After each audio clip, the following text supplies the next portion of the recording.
So this is the entrance to the Jefferson Hotel, which is a legendary hotel in Washington, D.C. It was recently reopened, and Chateau Palmer will be featured at a tasting dinner tonight with Thomas Duroux, the winemaker. I think I'll repeat that because there's some buses and trucks going by. Thomas Duroux, the winemaker, at the Jefferson, famous hotel in Washington, D.C. As you can see up here, the flag of Washington, D.C., the District of Columbia, the heart of American politics, and the American flag. So, we'll be coming right back shortly to you at the Jefferson. So here we are at Plume Restaurant, which is the Jefferson's gourmet restaurant in Washington, D.C. You can see we've got 5 glasses of wine per person. There'll be 15 people dining. There'll be 5 services. In other words, we'll have 5 servings of food, each accompanied by 17 wines. The table's kind of long. It's a beautiful room, as you can see. Nice wood enclosure. And the walls are actually lined up with bottles which belong to the restaurant, to their cellar. So they have some lovely wines as well. But we'll have the privilege of getting wines directly from Chateau Palmer, along with Thomas Duroux, who's the winemaking director at Chateau Palmer.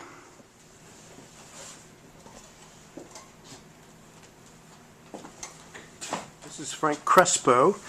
Hello. At Plume. We are looking at all these lovely bottles of Palmer, lining them up, getting ready to uncork them and decant them. 17 vintages in all, 2 of which are Alter Ego, the second wine. Frank is lining them up just to make sure we don't mix them up, you see, because when you have so many bottles of wine, it can be confusing, especially because all the labels are very similar, as you can see. Thomas is decanting the wine, actually double decanting. What does that mean, double decanting? Well, hop, blah, blah, blah, blah. You see? Uh-oh, what happened?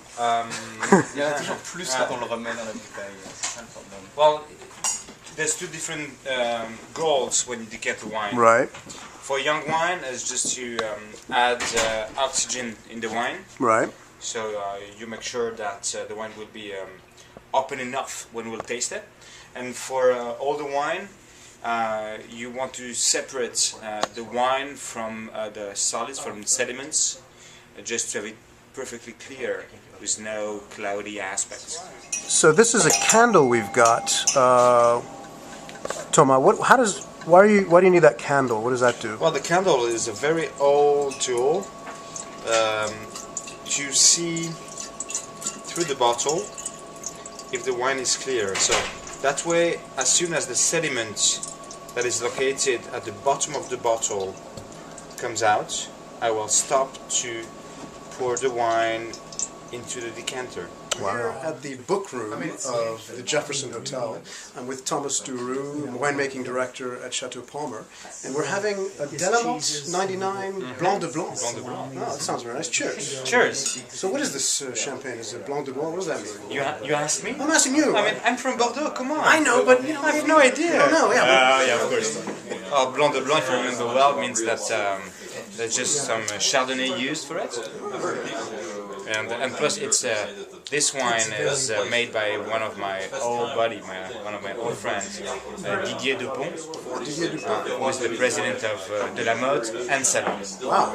And it's always a pleasure to drink a wine produced by a dear friend.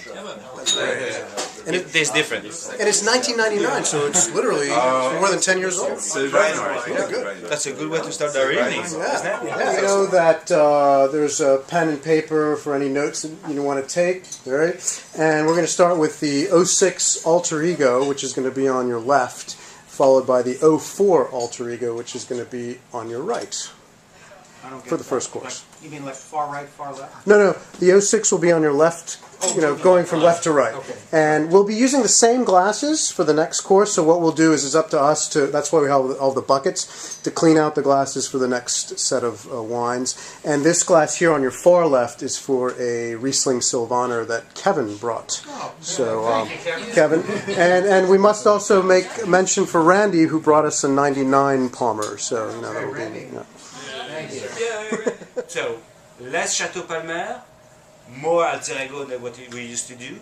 2 different expressions from a same terroir, 2 different painting from the same landscape.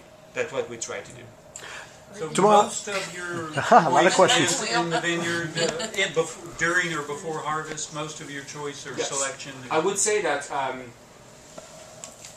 for 80% of the lots, we know when we harvest what will be Palmer and what will be Alterigo. Maybe one day, well, it's still a new process for us. So we start from scratch every year. But maybe in 5 or 10 years, our knowledge for these two production will be good enough to know that this block is really Palmer and this one is really Alterigo. So The question is, what would be the wine you would order tonight at a restaurant out of these 5?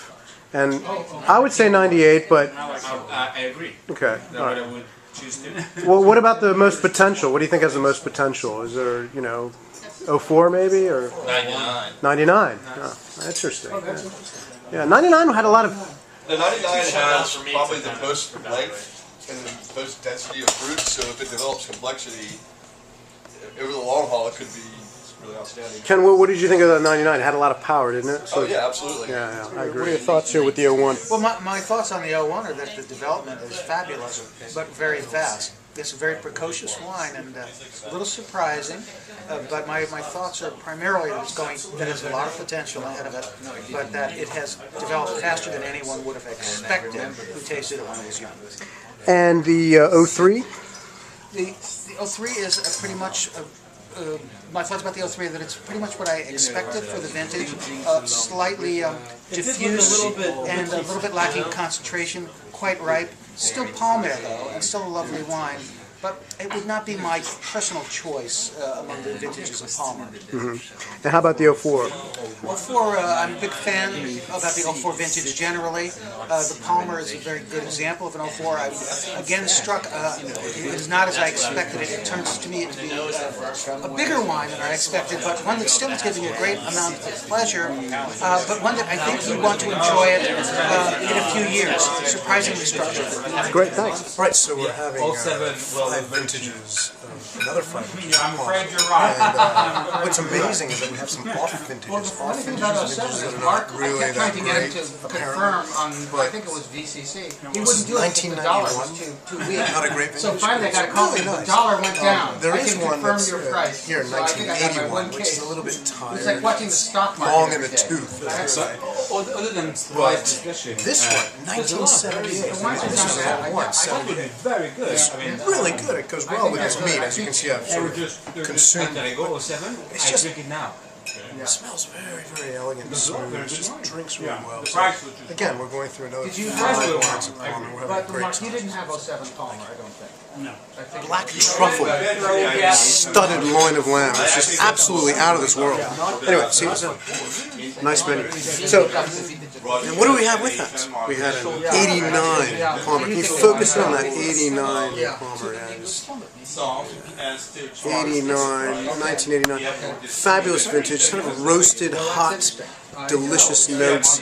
I don't even know how to describe it. It was just rockets blazing. It was just a fireworks display on the 4th of July.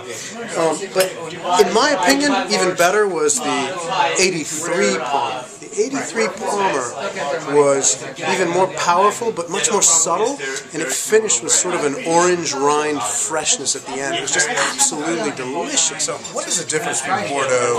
What makes Bordeaux special as opposed to other winemaking regions? Well, simple. You don't want a wine that'll knock you over the head and impress you with really sweet gobs of fruit. If you want that, that's Australia. Sweet gobs of fruit, rich. And I don't want to criticize Australia because, there's some great wine made in Australia. But Bordeaux is more subtle. It has a little bit more of an iodine character, a little more sort of a fruit combined with minerality. And so what's interesting is that the 2005 that we're drinking now has a little bit of that over-the-topness. It's a really rich, powerful wine, and yet it remains Bordeaux. It remains tannic, mineral. The 2000 is a wine that is more subtle, in my opinion, more subtle and more interesting right now to drink. It's not one that I regret.